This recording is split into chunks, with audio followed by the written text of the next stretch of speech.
Hello बच्चों, कैसे हैं आप सब। उम्मीद करता हूँ आप जहां भी होंगे स्वस्थ होंगे, मस्त होंगे, अपनी पढ़ाई अच्छे से कर रहे होंगे। कल हम लोगों ने पढ़ा था कि वैद्युत द्विध्रुव के कारण अच्छी स्थिति में वैद्युत क्षेत्र की तीव्रता कितनी होती है। आज हमको पढ़ना है कि निरक्षीय स्थिति में वैद्युत द्विध्रुव के कारण वैद्युत क्षेत्र की तीव्रता क्या होगी। तो डायग्राम कल आप लोगों ने देखा ही था, ये दूसरा डायग्राम है। देखिए डायग्राम क्या है, जो हम लोग लिखते हैं कि माना ये वैद्युत द्विध्रुव है, ऐसे मानते हुए। तो यहाँ देखिए ये एक वैद्युत द्विध्रुव ए बी है, जिस पर आवेश माइनस क्यू और प्लस क्यू है। इसके मध्य बिंदु से निरक्षीय स्थिति पर एक बिंदु P स्थित है, जिस पर हमको क्या निकालना है, वैद्युत क्षेत्र की तीव्रता निकालनी है। तो हमने कल भी बताया था कि द्विध्रुव से हम मध्य बिंदु से हमेशा दूरी को नापते हैं। तो ये टोटल दूरी इसकी कितनी है, 2l। तो ये कितनी हो जाएगी, l और l। और ये कितनी दूरी पर स्थित है, r दूरी पर स्थित है। अब आप देख रहे होंगे कि ये जो है वेक्टर फॉर्म है। कक्षा 11 में ये पढ़ाया गया होगा वेक्टर का निरूपण आप लोगों को, वेक्टर के घटक, सदिश के घटक। तो दो घटक होते थे, आप जानते हैं। तो ये ऊपर वाला हो जाएगा, अगर आप नहीं पढ़े हुए हैं तो यहाँ आप इसको रट भी सकते हैं। तो ऊपर वाला जो होगा ये E1 sin थीटा और नीचे वाला E2 sin थीटा। तो ये लंबवत है, लंबवत घटक है, तो ये क्या हो जाएंगे, कैंसिल आउट हो जाएंगे, क्योंकि 90 का मान कितना होता है, 0 होता है। और ये वाला E1 cos थीटा और E2 cos थीटा, यहाँ से वेक्टर घटक आपको मिल जाएंगे। इसके बाद हम लोग क्या करते थे कि प्लस क्यू आवेश के कारण बिंदु P पर तीव्रता निकालते थे, माइनस क्यू आवेश के कारण वैद्युत क्षेत्र की तीव्रता निकालते थे। दोनों आवेश, दोनों जो घटक हैं वो आपस में क्या होंगे, जुड़ जाएंगे। तो सबसे पहले हम लोग को क्या लिखना है कि प्लस क्यू आवेश के कारण, प्लस क्यू आवेश के कारण P पर तीव्रता। तो P पर तीव्रता कितनी हो जाएगी, अगर हम लोग देखेंगे तो प्लस क्यू आवेश के कारण तो हम मान लेंगे कितना है, E1। तो E1 इज इक्वल टू क्या हो जाएगा, 1/4 पाई एप्सिलॉन नॉट। ठीक है, Q है अपॉन, अब देखिए ये दूरी है, इसको हम क्या कहेंगे, BP। क्या कर देंगे, BP। तो BP का क्या होता था, स्क्वायर होता था। BP का क्या हो जाएगा, स्क्वायर। अब ये दूरी मिलेगी कैसे, तो आप ये देख रहे होंगे कि ये दो समकोण त्रिभुज में बटा हुआ है। ये दूरी आपको पता है L, और ये दूरी आपको पता है L। ये आधार और ये क्या है, लंब है। और ये क्या हो जाएगा, इसका कर्ण हो जाएगा। तो कर्ण निकालने के लिए आप जानते हैं सूत्र पाइथागोरस प्रमेय से, BP square is equal to क्या हो जाएगा, R square plus L square. तो BP इज इक्वल टू क्या हो जाएगा, under root R square plus L square. तो इस वैल्यू को हम यहाँ पुट अप कर देते हैं। तो E1 इज इक्वल टू कितना हो जाएगा, 1/4 pi epsilon not Q upon, अब देखिए आर स्क्वायर है और कर्डी है, तो ये आपस में क्या हो जाएंगे, कट जाएंगे। तो क्या आएगा, R square plus L square, समीकरण नंबर 1। अब इसी तरह हम निकाल लेंगे माइनस क्यू आवेश के कारण, माइनस क्यू आवेश के कारण P पर तीव्रता, P पर तीव्रता कितनी हो जाएगी। अब देखिए E2 इज इक्वल टू क्या हो जाएगा, ये दूरी जितनी आई वही दूरी ये भी होगी, क्योंकि यहाँ भी आधार L है और लंब कितना है, R है। तो यहाँ पे हम लिख लेंगे E2 is equal to 1/4 pi epsilon not, परिमाण तो Q ही है, तो Q अपॉन यही सेम हो जाएगा R square plus L square. ठीक है, इतना तो आपको क्लियर अब हो गया होगा। अब हमको क्या निकालना होगा कि परिणामी तीव्रता, क्या निकालना है, परिणामी तीव्रता।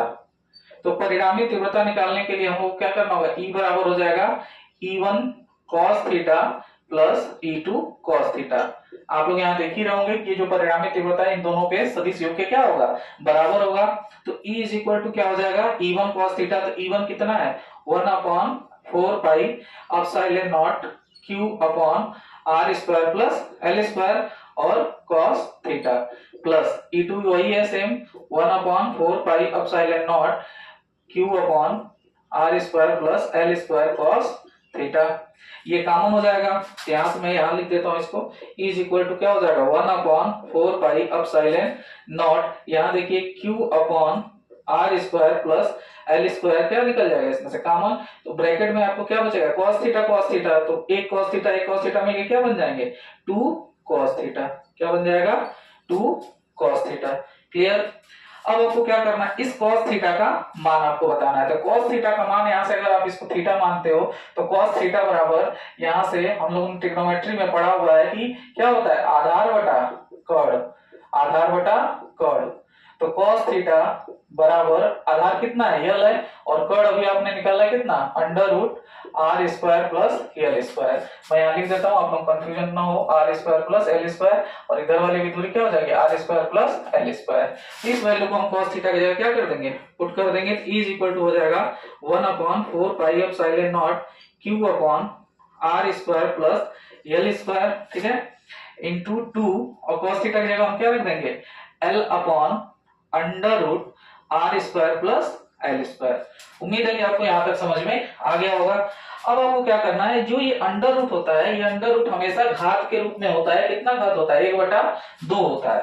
तो मैं थोड़ा सा इसको यहाँ पे डिवाइड कर देता हूँ। तो अब हमको अगर निकालना होगा तो जगह कम होने की वजह से मैं यही कर दे रहा हूँ। यहाँ देखिए लिखा हुआ है ई बराबर, यहाँ देखिए ये है 1/4 pi epsilon not Q into 2L है, ठीक है। तो हमको इसकी तरह रहने देते हैं, इसको Q इंटू 2L बटा, यहाँ देखिए ये है आपका R square plus L square, इसको मैं ऐसे लिख देता हूँ R square plus L square, और इसके पावर 1 लिख देता हूँ, कोई दिक्कत।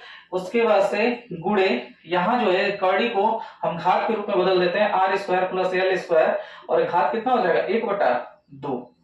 उम्मीद है कि यहाँ तक आपको समझ में आया होगा। तो ई बराबर क्या हो जाएगा, यहाँ से 1/4 pi epsilon not Q into 2L बटा, अब आप देख रहे होंगे ये है आपका बेस बराबर है, ठीक है। तो घात आपस में क्या होते हैं, जुड़ जाते हैं। तो हो जाएगा R square plus L square, ठीक है, ब्रैकेट में बंद कर देंगे और घात को आपस में जोड़ देंगे।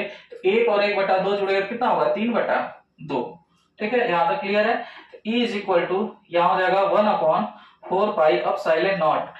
अब यहाँ Q इंटू 2L को मैं अभी उसी तरह रहने देता हूं, क्योंकि यहाँ पे वैल्यू हम लोग को रखनी है।